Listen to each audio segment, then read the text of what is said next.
Welcome to it. Time to have a look at what happened on the markets today. Starting off with the Asian markets picture, we saw those particular stocks trading a bit mixed.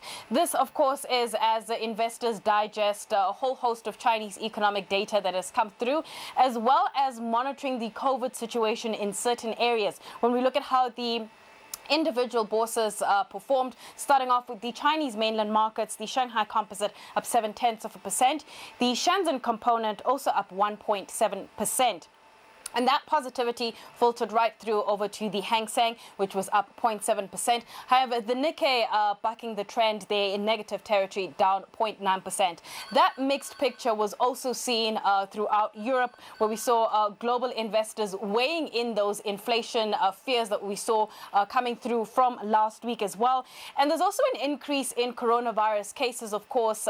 Everyone's looking at those large numbers that have been attributed to the spread of this new variant that first emerged out of India. But when we look at those particular bourses, the FTSE 100 down 0.3%, German DAX down marginally, but the French CAC as well also following suit, down nearly 0.25%. US futures also looking a little bit mixed right now. Locally, we had full year numbers out of companies such as Altron, Baldwin Properties, as well as interim numbers out of Redefined Properties. That share trading down 3.6%, as well as Astral Foods releasing their numbers, interim profit there dropping, that share trading down 5.25%.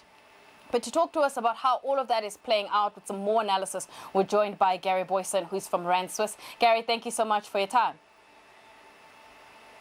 Yeah, thanks for having me on the show. So what do you make of the JSE's current performance, and were there any company results that caught your attention?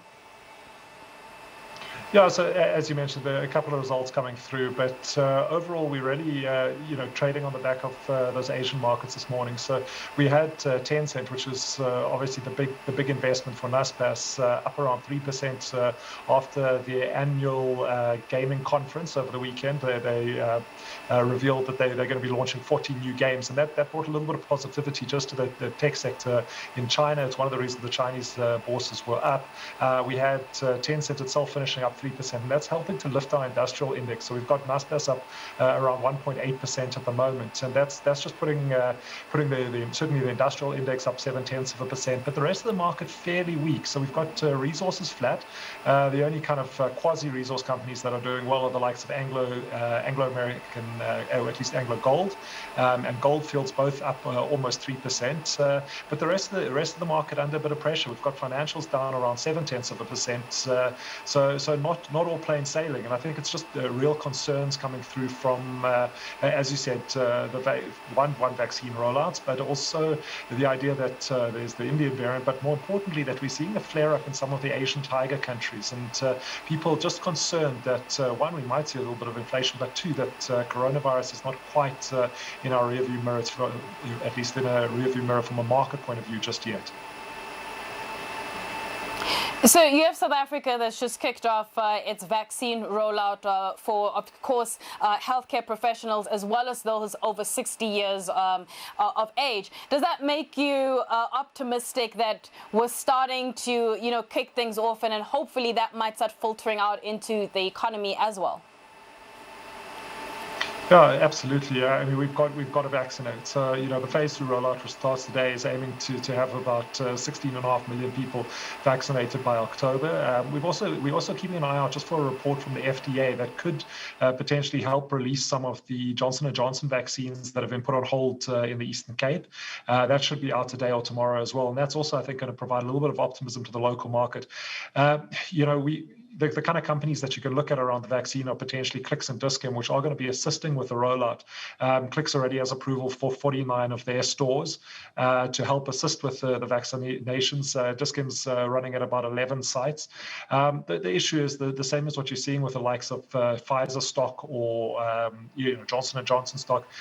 With the vaccine rollout, these are not drugs, or these are not programs that these companies can really profit from. It's almost we have a humanitarian crisis at the moment, so it'd be very poor form to be making mega profits on the back of such suffering. So while they are assisting, and it's going to be, I think, great PR for the company, this is not going to filter into their bottom line. They're not going to make a profit off this. So it might be a little bit of good marketing for these companies, but overall they're really doing it out of the goodness of their hearts. Later on this week, locally that is, we are expecting the SARB decision. And I think there is consensus out there that there will be a unanimous decision to keep rates on hold. Given what you're seeing with the data that is out there, do you also support that view? Yeah, I think so. So we're going to get South African consumer price inflation numbers out on Wednesday. The expectation is for it to come in to print at around 2.8% year on year. That's up from about 2.5% previously, but that's still below the 3 to 6% band that the Reserve Bank is targeting. We are expecting inflation to come into the system. There's no question about that. Just with the supply chain disruptions, you would expect that figure to lift. Just given what we've gone through in the last year. But, looking further out, based on the South African Reserve Bank models, we expect inflation to kind of peak at around 5.5%. So that's still within the band. And I think, the consensus that there's going to be no move is probably going to be accurate. I think the Reserve Bank will probably, in the commentary, just say that they do still see the risks to inflation as fairly balanced. And it does seem that policy is appropriate. That said, I do think we're at the bottom of the rate cutting cycle, certainly, and we've penciled in a rate increase of around 25 basis points and 0.25% around November. So that's kind of what we're pricing at the moment. But yeah, I'd agree. No change at this stage. Certainly, no inflation in the system presently enough to justify the need to lift interest rates. Gary, before I let you go, outside of the Reserve Bank announcement, is there another event that you'll be keeping an eye on? No, I think, again, if you look at what's happening in markets at the moment, it's so driven by monetary policy that you've got to pay attention to what the FOMC is going to be releasing on Wednesday night with those FOMC minutes.